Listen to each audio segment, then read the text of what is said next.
I never imagined that the day my husband was laid to rest would be the same day my entire life would be rearranged. Quietly, brutally, and without my permission.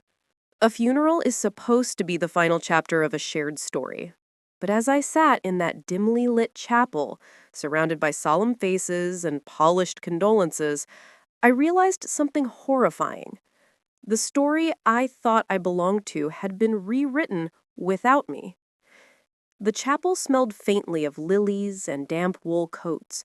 Candles flickered in their glass cylinders, throwing trembling shadows across the aisle. People whispered about Robert's work, his dedication, his charm, things he liked hearing about himself. For 40 years, I had stood beside him, helped shape the man they were praising, and yet somehow, on this day of all days, I felt like an outsider, lurking in the corner of a life I had helped build. Our son, Daniel, walked up to the podium. He was 33 now, tall, composed, and dressed in a charcoal suit that made him look more like a company executive than my little boy. I watched him straighten his notes. His hands shook slightly, and something inside me softened. I thought, maybe, just maybe, he would finally acknowledge the quiet labor, the sacrifices, the invisible years I had poured into this family. He began speaking steadily, recounting memories of Robert, how he coached his baseball games, how he worked late nights, how he always put family first. I swallowed the bitterness rising in my throat. That wasn't the Robert I knew. But I stayed silent. Funerals don't need truth. They need peace. Then Daniel paused. He looked up, eyes glistening. He said, "There is someone who stood by my father through everything.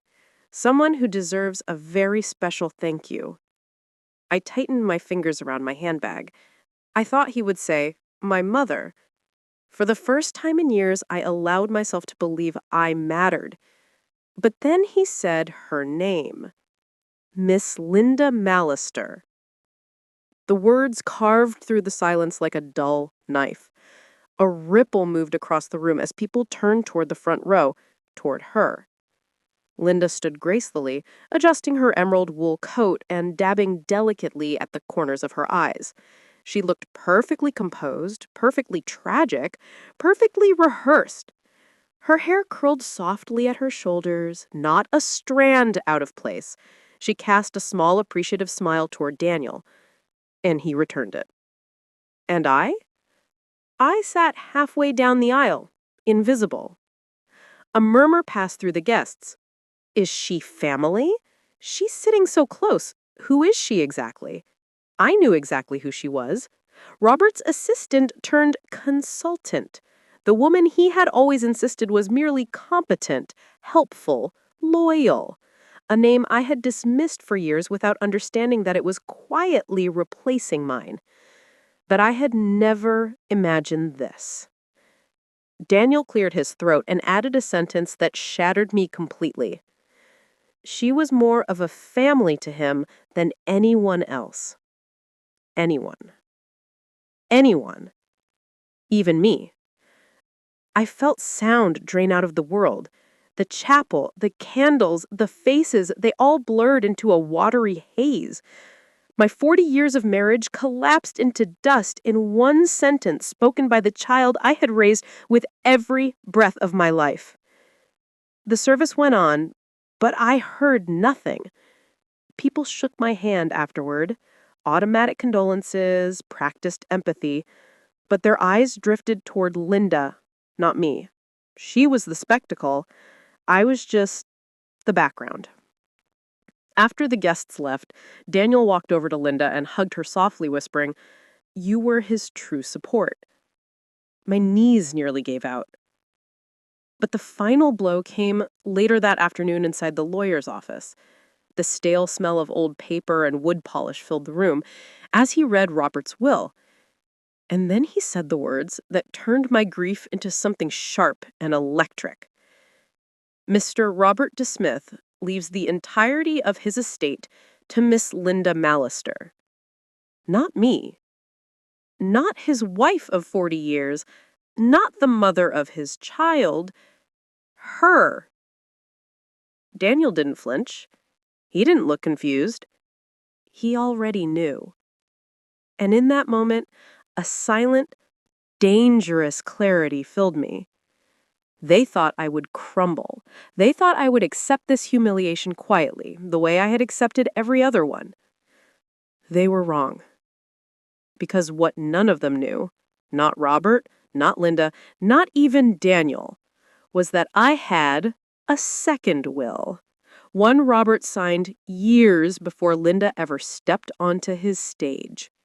And the moment I pulled that document from my purse, every smile in that room vanished. They stole my place in my own family. They erased me as if I never existed. But when I opened that second will, the real story began, and none of them were ready for it. The silence that followed after I placed the second will on the lawyer's desk was heavy enough to bend the air. It wasn't dramatic or loud, not the way movies portray these moments. It was quiet, eerily quiet. The kind of silence that tells you someone's world has just shifted off its axis. The lawyer blinked twice, adjusting his glasses as if he couldn't quite believe what he was looking at. Linda's triumphant smile faltered. Even Daniel, who had been sitting rigid and self-assured beside her, leaned forward with confusion, tightening his jaw. What is that?" he asked. "My husband's original will," I said calmly. My voice surprised even me. Steady, ice cold, anchored. The kind of voice a woman uses only when she has been silent too long. The lawyer cleared his throat. "Mrs. DeSmith, may I?" I handed it to him. I had kept this document sealed inside a fireproof metal box for years. Robert had signed it long before Linda wove herself into his life, long before he secretly redrew the boundaries of our family. This will named me as the primary beneficiary. Our home, his savings, the vacation property, everything a wife of 40 years would naturally expect. The lawyer spread the crisp pages across his mahogany desk. He read quietly, and then he said the words I already knew. "This is legitimate, fully notarized, legally binding." Linda's lips parted, her breath hitching. Daniel turned toward me with disbelief shading his face. I didn't look at him. I kept my gaze fixed on the document, the proof that I had not been erased after all. But there's a newer will," Linda stammered. "Robert signed the one giving everything to me." "That may be true," the lawyer said, choosing his words carefully.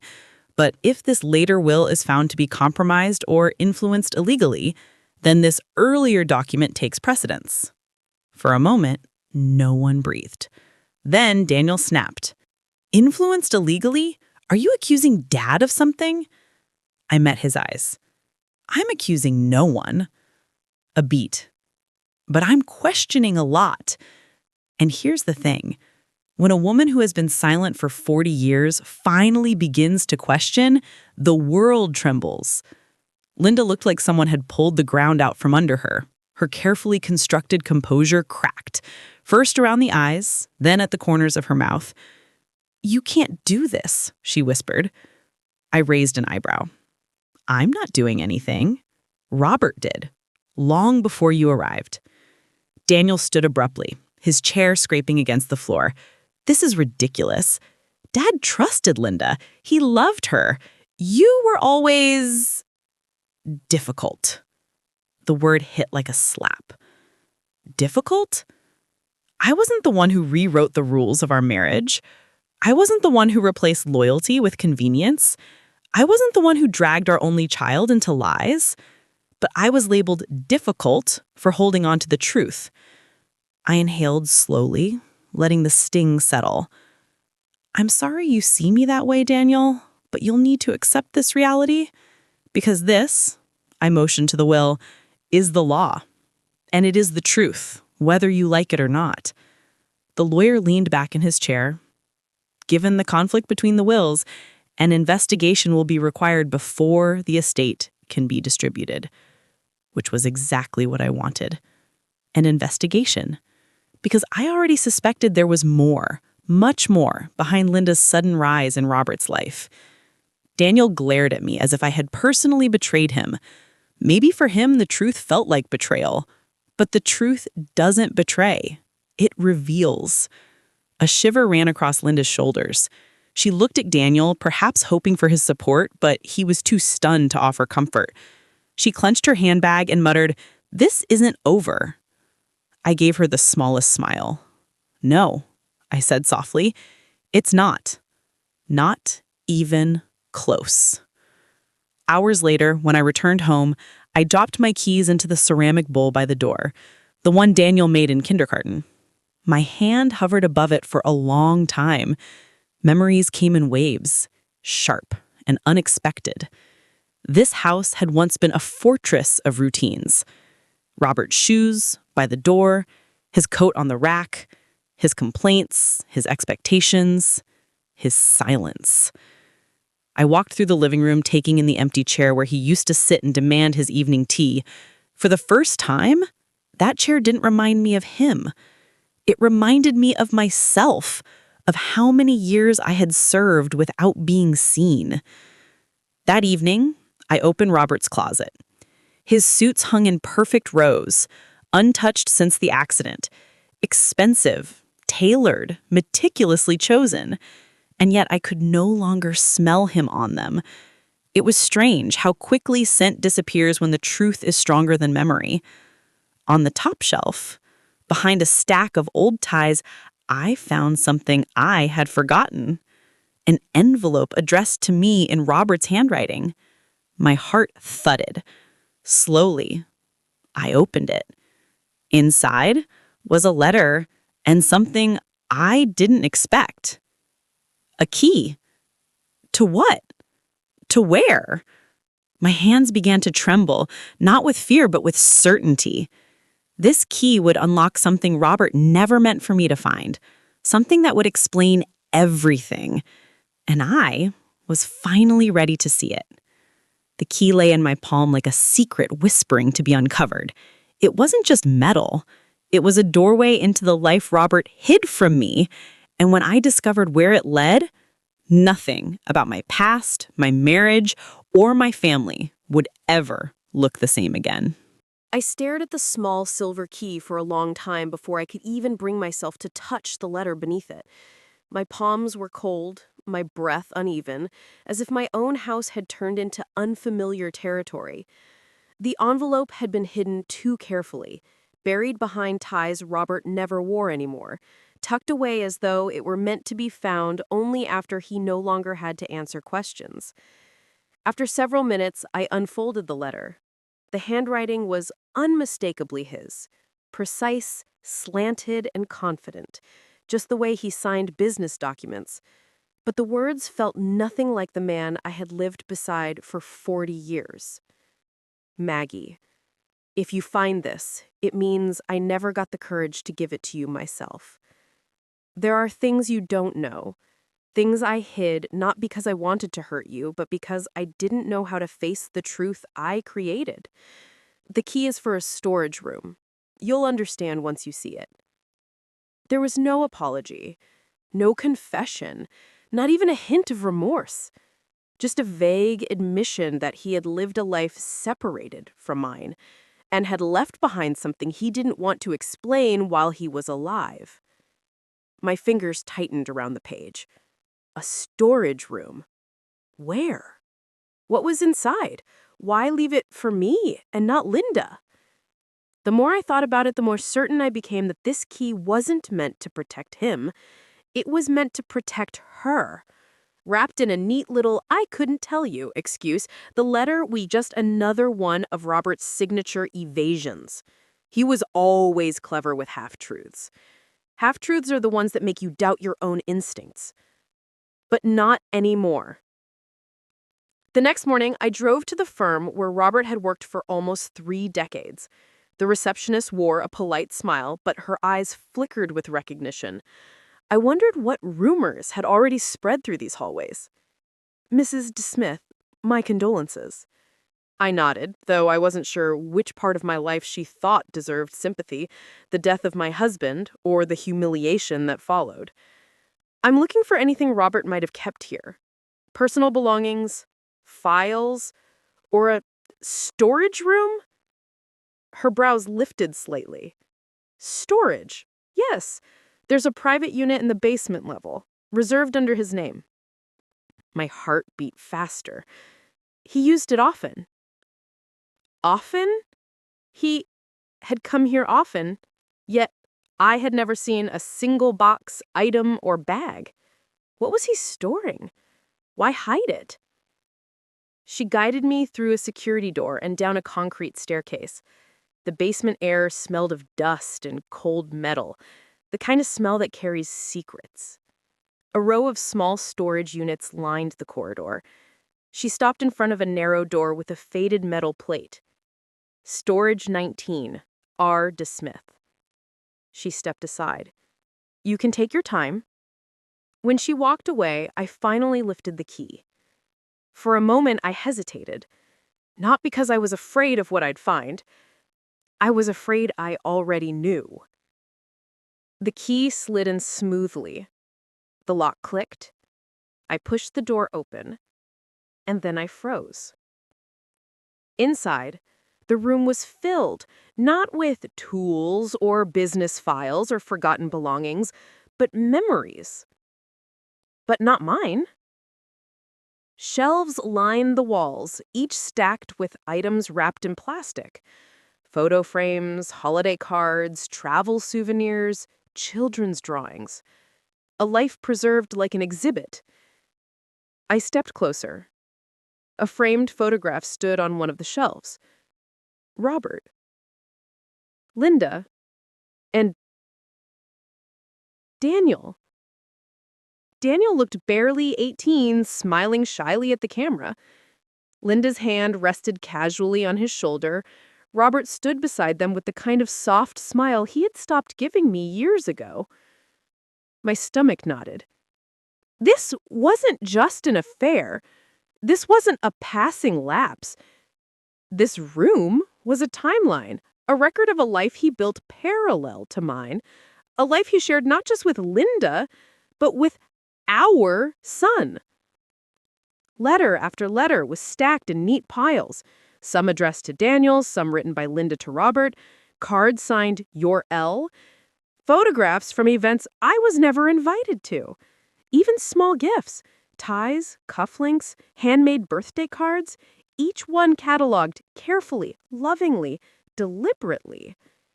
This wasn't hidden on impulse. It was curated. Curated like a museum dedicated to a woman that wasn't me. I stood in the center of the room, breathing hard, the truth closing in around me. Robert didn't just cheat on me with another woman. He built a second family right under my nose. And my son knew. I felt something inside me break. Not loudly, not violently. It was a quiet break, like a thread snapping after being pulled too tight for too long.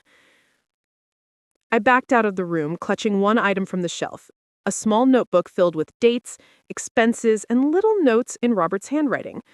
Notes outlining vacations, gifts, and meetings with Linda. Every entry was a crack in the story I thought was mine. When I reached my car, I pressed my head against the steering wheel. Not to cry, to breathe. Everything was different now. Everything. And this was only the beginning. Inside that storage room, I found a life that was never mine, and a betrayal deeper than anything I had imagined. But buried in one corner of that room, in a dusty cardboard box, was something even more devastating. Something that would turn anger into a mission. I don't know how long I sat in the car after leaving that storage room. Minutes, maybe an hour. Time didn't feel real anymore. It's strange how betrayal doesn't always hit you like a sudden explosion. Sometimes it arrives like a cold wind, creeping into your bones, settling there until you no longer remember what warmth felt like. Eventually, I forced myself to go back. I had walked out too fast. I needed to look again, carefully this time, not as a grieving widow, not as a forgotten wife, but as a woman who finally understood that she had been living inside a carefully crafted illusion. The door creaked as I re-entered storage room 19. The shadows inside seemed deeper now, stretching across the concrete floor like something alive. This time, I didn't look at the photos or cards. I didn't touch the framed images of a family that had replaced mine.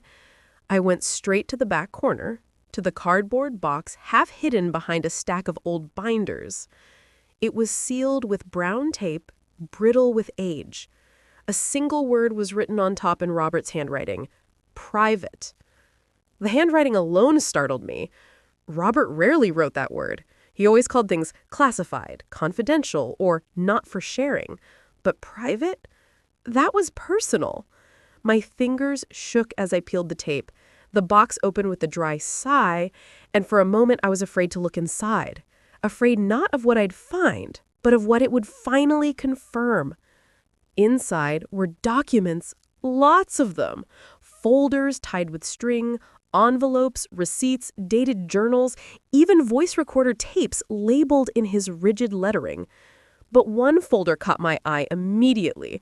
It was a pale blue file, marked in red ink. Financial transfers, LM. My pulse hammered in my throat. LM. Linda Mallister. Each page inside that file documented money Robert had moved over the years: company funds, investment accounts, personal savings. The sums weren't small. 10,000 here, 50,000 there, 100,000 transferred under the guise of consulting fees. Then dates. Dates I recognized. One transaction was the same year I had been bedridden with arthritis.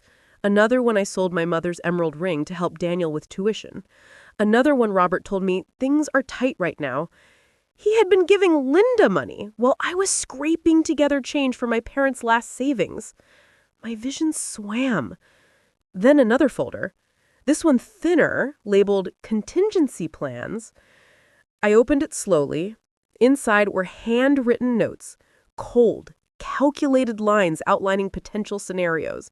Scenario 1, divorce after retirement, house transferred to Linda. Scenario 2, shift majority of assets gradually, protect inheritance for Daniel and LM. Scenario 3, maintain legal marriage for stability, move personal life off record. The words blurred, not because they were unclear, but because they were too clear. I realized then that Robert had not been drifting away slowly. He had been planning the exit, strategically, quietly, efficiently. He didn't stay married to me because he loved me.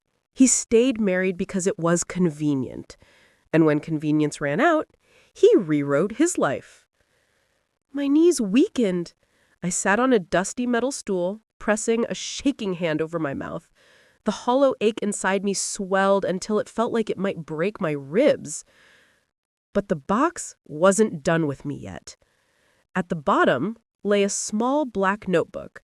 It was slightly worn, as if handled often. A thin elastic strap held it shut. When I opened it, the first thing I saw was a photo tucked inside the cover. A photo of Robert and Linda at a beach resort. Arms entwined, his face relaxed, tender, an expression I had once believed belonged only to me. I closed my eyes. Then I flipped to the first page. And that's when the truth landed its final blow. Inside the notebook were entries written in Robert's neat cursive. Daily notes about his life with Linda. Dinner at her place. Her lemon pie is better than Maggie's. Daniel opening up to her. Good sign. Vacation booked. Told Maggie it's a conference. Linda says she feels like we're a real family. We'll revise the will soon. She deserves everything. Maggie won't understand. She never did. I froze on that last line. Maggie won't understand. How convenient. How simple to rewrite my 40 years as a single flaw. I won't understand, but I understood plenty now. I understood that betrayal wasn't a moment, it was a strategy. I understood that the marriage I fought to preserve was hollow for years. I understood that Linda wasn't an accident. She was a long-term investment. And I understood that Robert never expected me to find this. Good, because now I had everything I needed. I closed the notebook, placed it inside my bag, and stood up slowly. For the first time in years, my steps felt steady, purposeful. This box didn't break me, it focused me. This wasn't grief anymore. This was evidence, and I was done being the silent one. As I walked out of that storage room, I knew one thing. Robert had hidden his secrets well, but he forgotten the most important truth. A quiet wife becomes unstoppable when she discovers the truth. And the next thing I uncovered would put Linda's entire life in flames. I drove home from the storage room, gripping the steering wheel so tightly, my knuckles turned white. The city lights blurred past the windshield, but none of it felt real. The world outside was calm, ordinary, predictable. My world wasn't. By the time I reached my house, my heartbeat had steadied, not because the shock had faded, but because something colder had taken its place. Resolve, focus, a quiet, simmering rage that no longer felt like pain, but purpose. I placed the black notebook gently on the dining table as if it were radioactive, and maybe it was. The kind of radiation that could burn a woman's entire past, but if used correctly, could also burn the past of those who helped create this betrayal. I sat down, opened my laptop, and typed one name: Linda Mallister. Her social media profile appeared instantly. Her profile photo, soft smile, ocean background, looked harmless, almost saintly.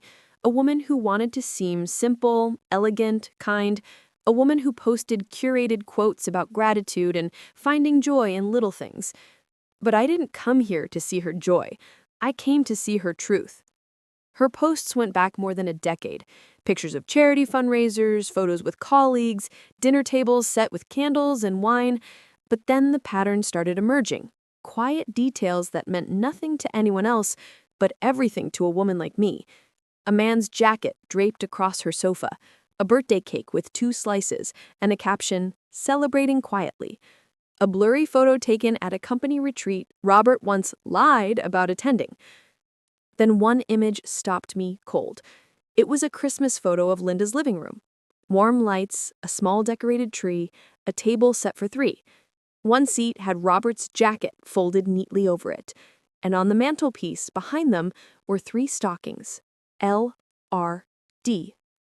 Linda, Robert, Daniel. A family set in plain sight, broadcasted openly, while I was decorating my house alone. My jaw clenched. For years, I blamed myself when Daniel drifted away. I thought he was growing up, becoming independent. I didn't realize he was learning to live in a parallel home, a home where his father smiled more, where dinners weren't rigid or silent, where Linda played the role I never even knew was being auditioned for. I clicked on the comments. There was Daniel, 17 years old, commenting with a smiley face and a simple, "Best Christmas." Best Christmas? The same year I spent the holiday in our house alone, recovering from a fever, waiting for Robert to return from what he called work travel. I closed my eyes and inhaled deeply, steadying myself. I wasn't just fighting an affair now. I wasn't just fighting a betrayal. I was fighting a story, a narrative they had built together, a world crafted behind my back piece by piece until I became a background character in my own life. But Linda didn't stop there. As I scrolled further, I noticed a second shift, subtle, strategic. Her tone changed from humility to quiet confidence. Phrases like, "blessed beyond words," when your hard work finally pays off, when you find your true home. A true home. Bought with my husband's money, paid for by the sacrifices I made. Then something else, a post from 2 years ago, a photo of a house by the seaside, a caption, "My little sanctuary." I recognized the house. It was the Nantucket property Robert bought for investment value. The one I had dusted, cleaned, decorated, thinking it was ours. But in her photos, I saw her coffee mug on the balcony, her books on the table, her blanket folded neatly beside Robert's wool coat. It wasn't an investment. It was a life. The next photo was of Daniel, maybe 22 then, standing on the dock beside Linda, smiling with that boyish grin I hadn't seen in years. I stared at that picture for a long, long moment. This was not unintentional. Linda was not just a mistress. She was inserting herself into my son's life. Gently, cleverly, consistently, like someone planting seeds long before the harvest. By then, my hands were trembling, not from sadness, but anger sharpened into clarity. Linda thought she had built her life so perfectly that I would never find the cracks. But every woman who hides behind sweetness forgets one thing: a wife can smell deceit even years later. Just then, my phone buzzed. A message from an unknown number. I opened it. A single sentence appeared. "You shouldn't have opened that storage room." My blood iced. Someone knew I'd been there. Someone knew exactly what I found. Someone who didn't want me to dig deeper. But it was far too late for that. I typed one response back. "Watch me." And then I called the only person who could help me uncover the full truth. Ruth. She answered on the second ring. Her voice steady, familiar. "Maggie, I was just about to call you." There was something in her tone, something urgent. And then she said words that made the hair rise on the back of my neck. "I've found something in the company accounts. Something big." Ruth's voice trembled as she continued. "Robert didn't just hide money, Maggie. He covered up something far worse." And what she revealed next would turn betrayal into a full-blown crime. Ruth didn't speak immediately after saying she'd found something big. And that silence, sharp, hanging, uneasy, told me whatever she discovered wasn't just big, it was dangerous. "Ruth?" I whispered. "Are you still there?" She inhaled audibly. "I'm here, Maggie, but you need to listen very carefully." My grip tightened around the phone. This woman had known Robert professionally more closely than I ever had. If she said something was serious, it wasn't speculation. It was fact. "Tell me," I said. "The transfers you found, the ones to Linda?" "Yes." "They're not the full picture." A cold ripple moved through me. "What do you mean?" Ruth rustled papers on the other end of the call. I could hear her glasses tapping softly against the phone as she leaned closer. "Maggie, some of those payments weren't from Robert's personal accounts. They were from the employee pension fund." For a moment, I forgot how to breathe. The pension fund. Money that belonged to dozens of employees. Money that was regulated, audited, protected by law. Money that could never, under any circumstances, be moved without documentation, approval, oversight. Ruth, that's embezzlement. Not just embezzlement. This is federal-level fraud. And the transactions go back at least 8 years. Maybe more. 8 years. 8 Christmases. 8 summers. 8 years of Linda smiling at company events while my husband drained funds meant for people who'd served the company their entire careers. I pressed a shaking hand to my forehead. "Are you sure?" I double-checked everything before calling. I triple-checked. "Maggie, this isn't an affair anymore. It's a conspiracy." I sank into the nearest chair. My legs couldn't support me anymore. "But why? Why risk everything for her?" She hesitated. "Because he wasn't the only one benefiting." The world tilted. "What are you saying?" Linda wasn't just receiving money. She was billing the company with fake invoices under a shell corporation. Robert approved the payments without oversight. Together, they siphoned hundreds of thousands of dollars. My breath stilled in my chest. A shell corporation, fake invoices, a 2-person operation, a decade-long theft hidden behind smiles, charity events, and a carefully curated good woman image. It all made sense now. Her high-end clothes, her vacations, her perfect home by the sea, her confidence walking into the funeral like she belonged there more than I did. She had built her empire piece by piece, with money stolen from people who trusted my husband. And Robert? He helped her do it. My husband wasn't just unfaithful. He wasn't just a liar. He was a criminal. Ruth continued quietly. I'm not finished. Of course she wasn't. The universe wasn't done with me yet. One of the accounts used for these transactions was in Daniel's name. My heart stopped. What? He didn't withdraw anything, but the account exists. Robert set it up when Daniel was 19. I believe he intended to funnel money through it eventually. I felt cold spread through my limbs like frostbite. Daniel. My boy. The child I raised, the child I held through fevers, heartbreaks, school struggles, the child who now sat comfortably beside Linda as if she were family. Did he know? Was he involved? Did he defend Linda because of loyalty or guilt? I don't know if Daniel was aware, Ruth softened, but the account ties him into the chain. And that's dangerous, Maggie. Dangerous was too small a word. This was catastrophic.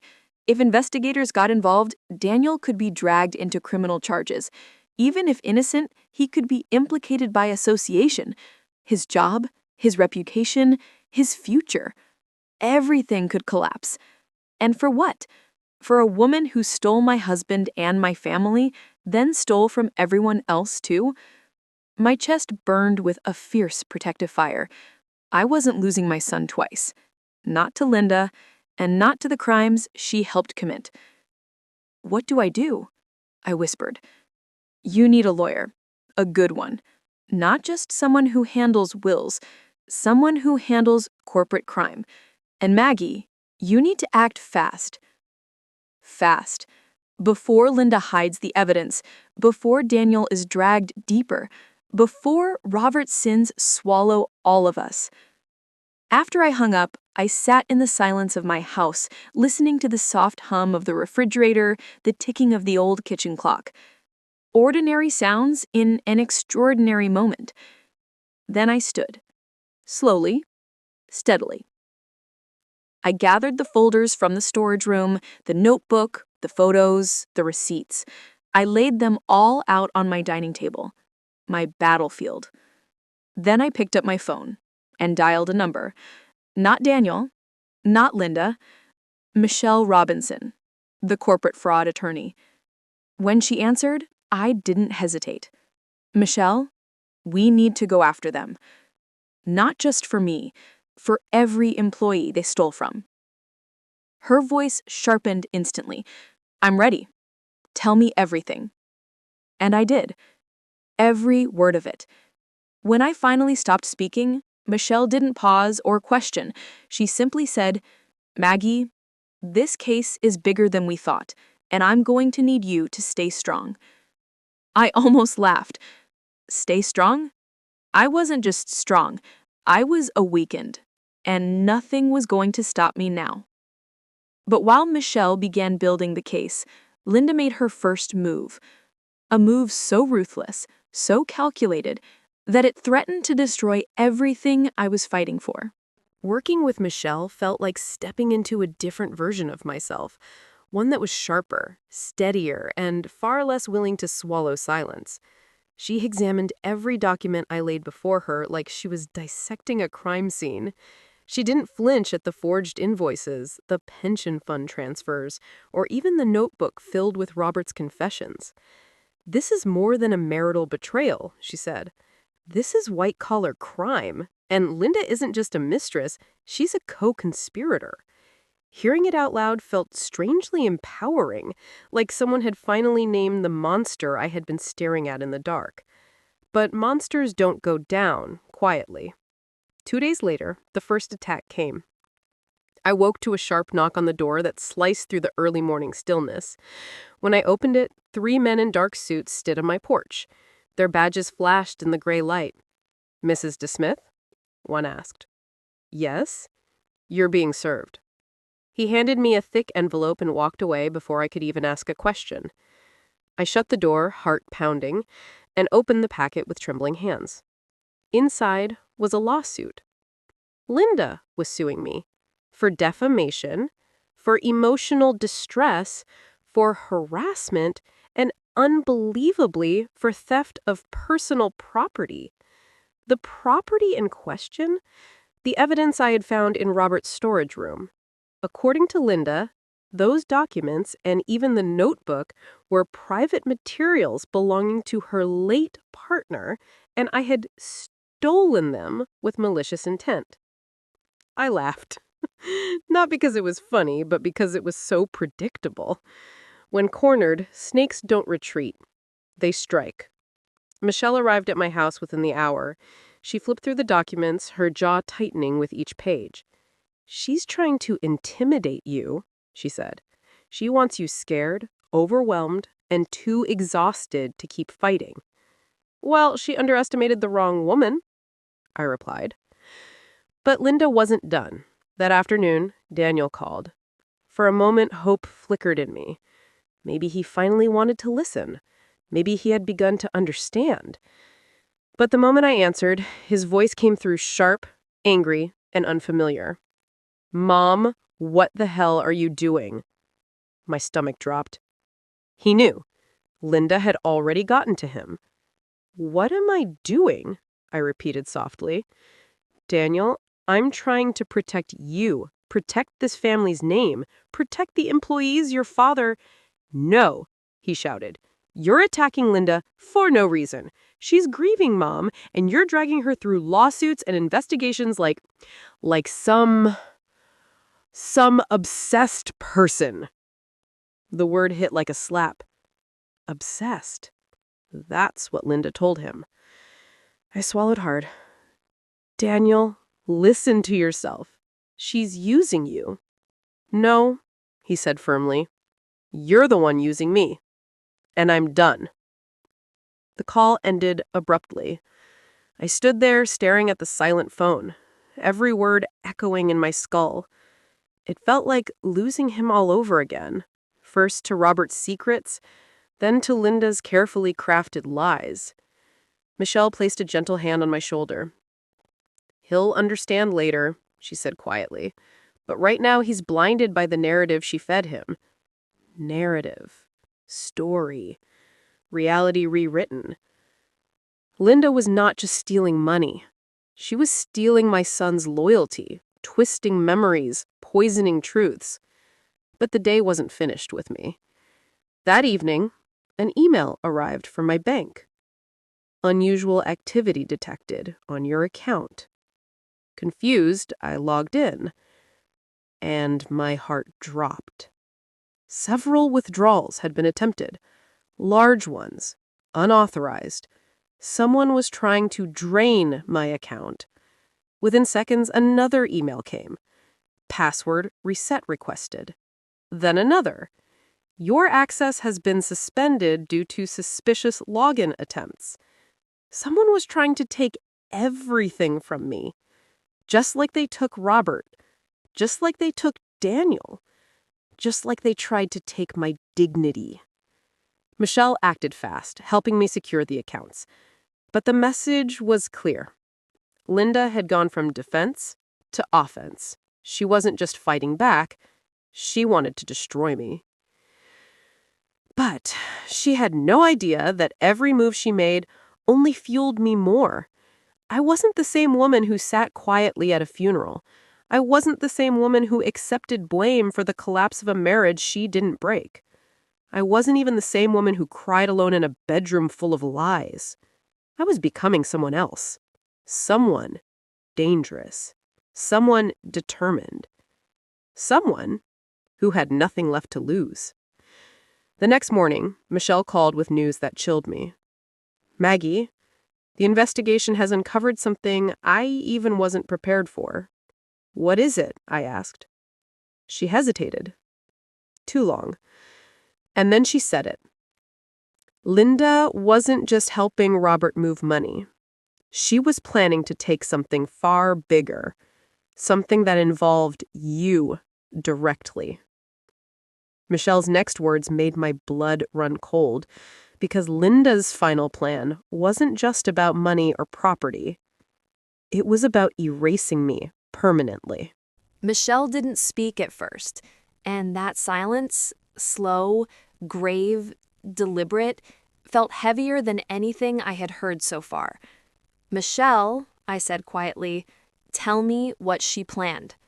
Her voice, usually sharp and controlled, sounded strangely weighted. "Maggie, Linda wasn't just after Robert's money. She wasn't just trying to secure her place in his life. She was preparing to replace you entirely." A chill climbed my spine. "Replace me how?" "She wanted to take your identity." I blinked. "My identity?" "Yes, not metaphorically, literally." I sat back, stunned. My throat tightened around the words. Michelle continued. "The investigators found documents in the financial databases, forms Robert prepared with Linda's help, insurance files, tax forms, a secondary marriage license application, never filed but drafted, and a legal petition." She paused. "A petition to declare you mentally incompetent." "Mental what?" My voice cracked. I stood up so abruptly, the chair scraped across the hardwood floor. "Maggie," Michelle said urgently, "this wasn't just an affair. They were planning to have you removed." My breath caught. Removed. As in, wiped from the picture. Declared unstable. Declared unfit to manage finances or make decisions. Declared legally powerless. "They wanted your assets," Michelle said. "Your share of the estate, your house, your inheritance, everything."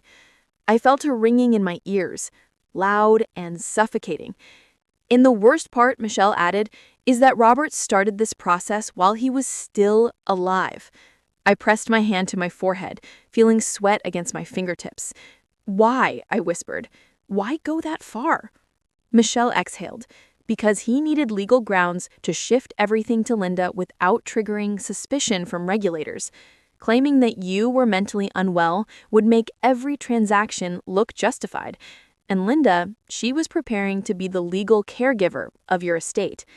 My knees weakened. "They weren't going to divorce you, Maggie. They were planning to incapacitate you on paper.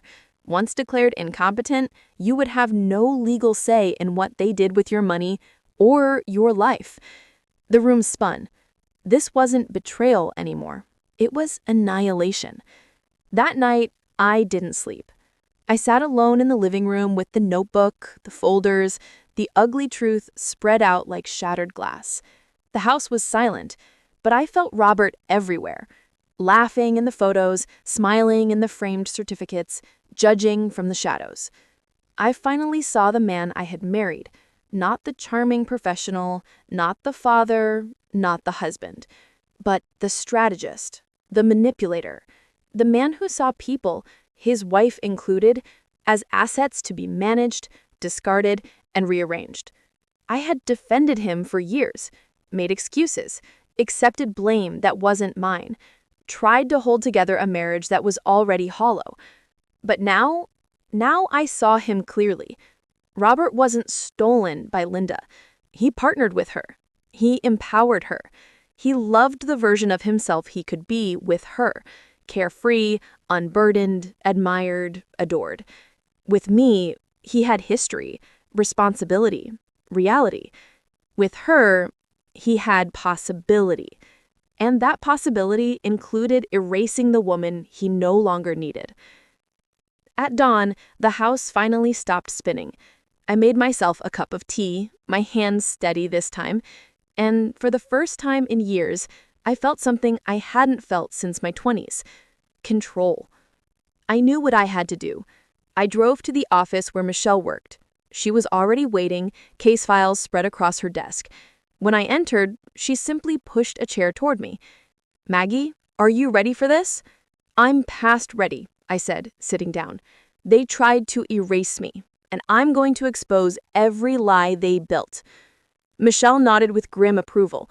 "We're filing 3 actions today. A fraud claim against Linda, a claim against the estate, and a petition to freeze all accounts tied to Robert's transfers. I clenched my jaw. Do it. As she typed, I noticed something in her office I hadn't seen before. A wall of framed photos with clients. Women, mostly. Women who looked exhausted in the before photos, but victorious in the after photos. I wondered what my photo would look like. But before I could ask, Michelle's assistant burst into the room. "You need to see this," she said breathlessly. "Linda just filed something of her own." Michelle grabbed the document, scanned it, then froze. "What is it?" I asked. She slowly turned the paper toward me. It was a court filing. Linda wasn't suing me this time. She was petitioning for full control of the marital estate due to the mental instability and erratic behavior of Margaret DeSmith. My blood turned to ice. "She filed it," Michelle whispered. "She actually filed it." Linda was trying to finish the plan she started with Robert. She was going to claim I was unstable, unfit, unpredictable. She was attempting to take everything. This wasn't her fighting back. This was her trying to destroy me, fully, finally. Michelle grabbed my hand. "Maggie, this is war." I didn't flinch. War was precisely what I was preparing for, because if Linda wanted to play the last card, she had no idea I was holding the entire deck. Just when I thought things couldn't get darker, a message arrived that changed everything. A message from someone I never expected, with one chilling sentence. "I know what really happened to Robert." The message arrived late in the evening, long after Michelle left and the house had grown quiet. My phone buzzed once, just once, making the silence feel heavier than before.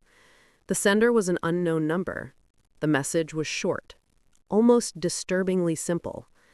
"I know what really happened to Robert." For a moment, I didn't move, didn't breathe, didn't blink. I read the sentence again. Not how he died, not where, not why. What really happened. The implication hung in the room like smoke. I typed back one word.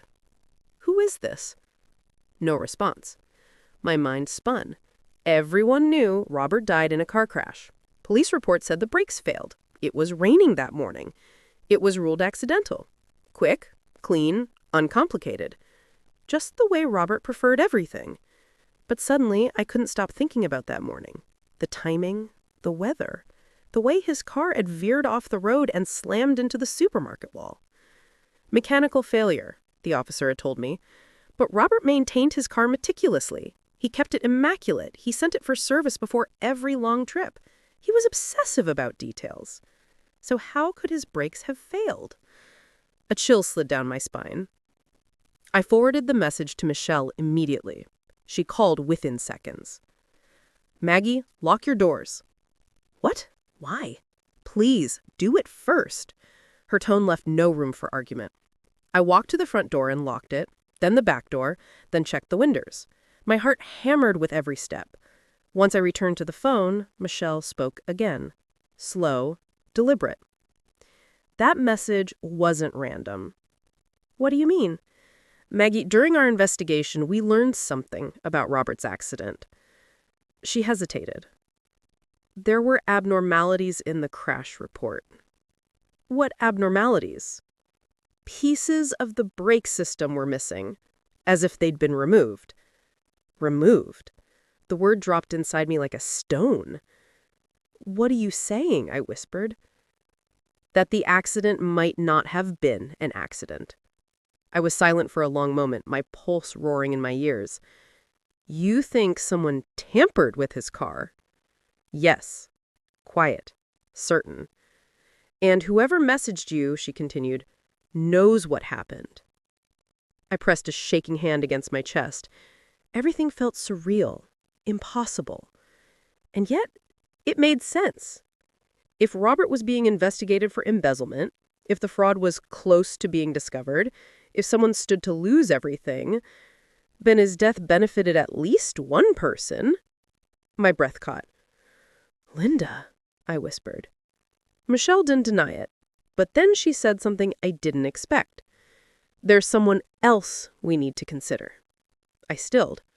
"Who?" Michelle sighed heavily. Daniel. My heart dropped. No, I said immediately. He would never.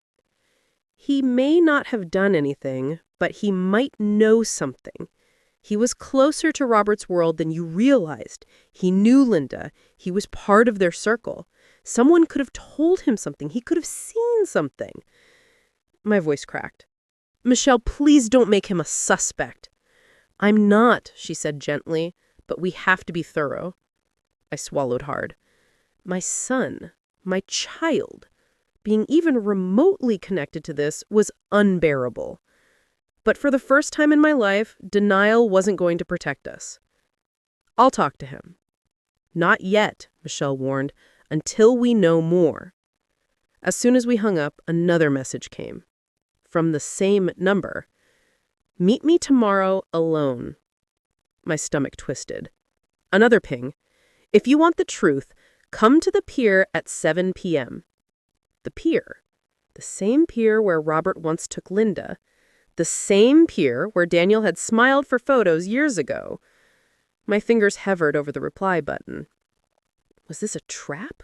A threat? A warning? Then a final message appeared. Don't trust anyone, not even your son. A hollow ache expanded in my chest. Fear, suspicion, grief, all blending into something sharp and unbearable.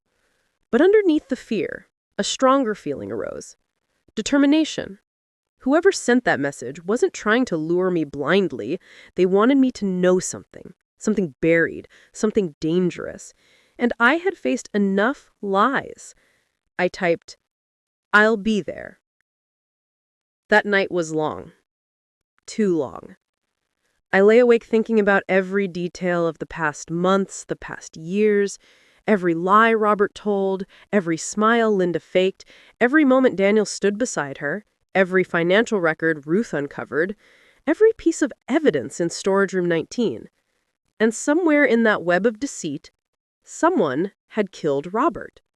Morning came slowly, faint light seeping through the blinds. I moved like a ghost through the house, quiet, deliberate, preparing myself for whatever waited at the pier. I wasn't afraid.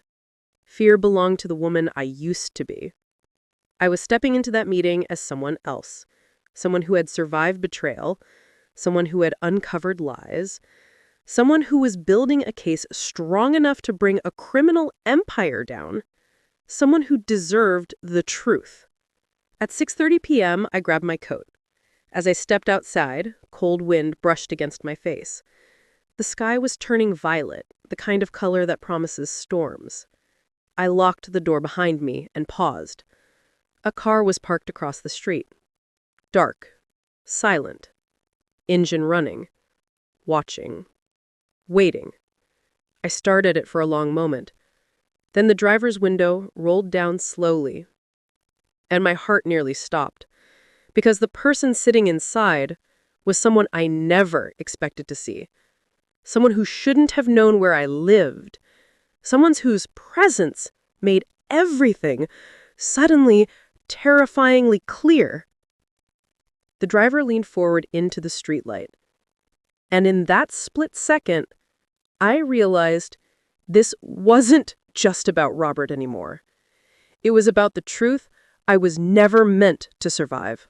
The car's window slid down slowly, and the dim streetlight revealed a face I hadn't expected to see so soon. Daniel, my son. His eyes were bloodshot, his jaw tense, his expression carved from equal parts anger and desperation. He looked older than 33, like the past weeks had aged him a decade. He gestured sharply. Mom, get in. I stood frozen on the steps, my coat half-buttoned, my heart beat thundering in my ears. How did you know I was leaving? I asked quietly. I've been watching the house, he said. I needed to talk to you before you do something stupid. A beat of silence passed between us. Then I walked toward the car. Not because I trusted him, but because I needed to understand which side he was on. I opened the passenger door and slid inside. The air smelled faintly of his cologne from childhood. Cedar and spice.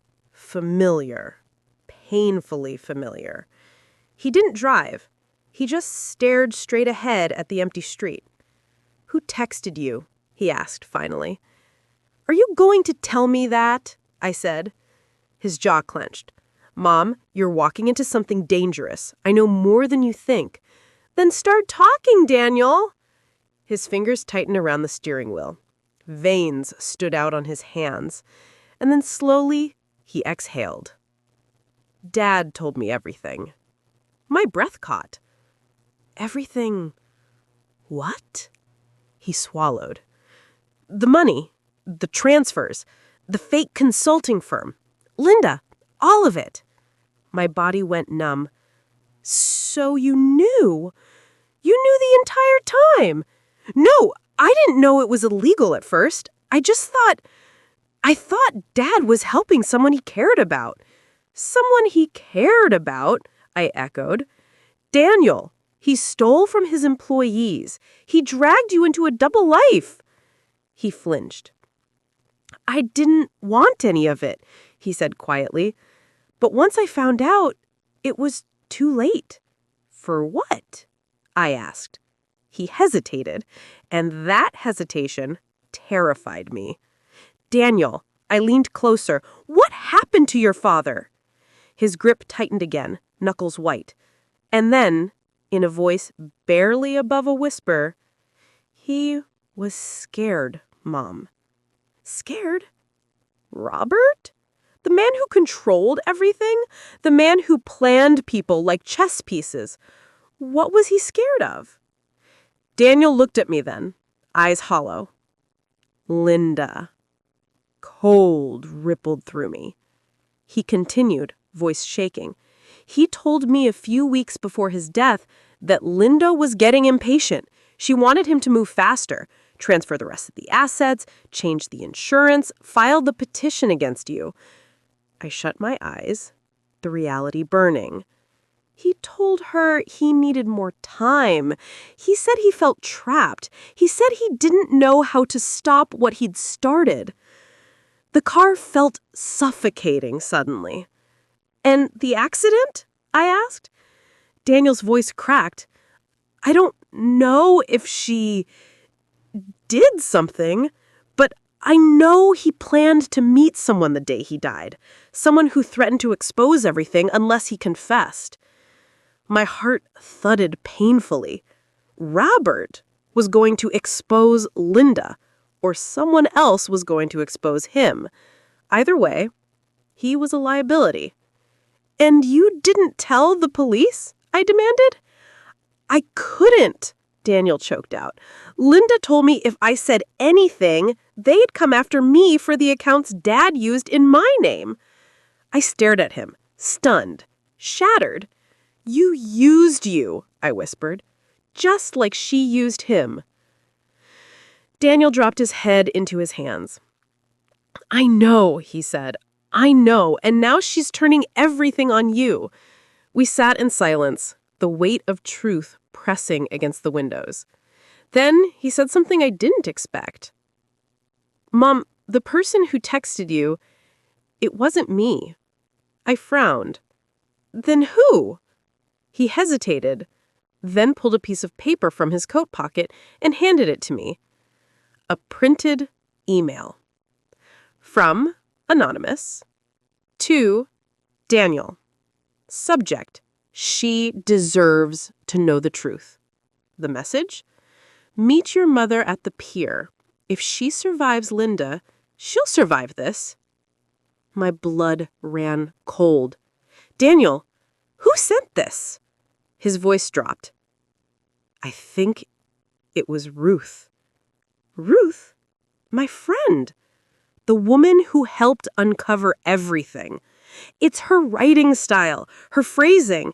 She wanted you to know something she found, something she couldn't send directly because Linda has been monitoring everyone connected to the case." My heart hammered. What did Ruth discover? What truth was waiting at the pier? And why send a warning instead of simply calling? Unless Ruth was scared. Or she wasn't working alone. Or worse, She wasn't the one who sent it. Before I could reply, headlights appeared at the end of the street.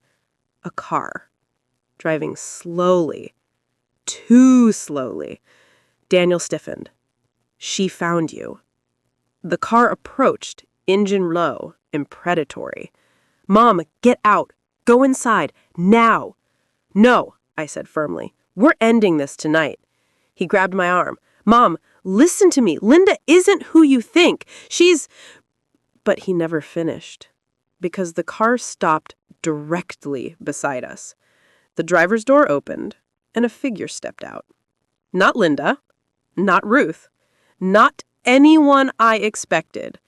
It was someone who should have been on my side, someone who knew every detail, someone who had access to every document, every account, every secret.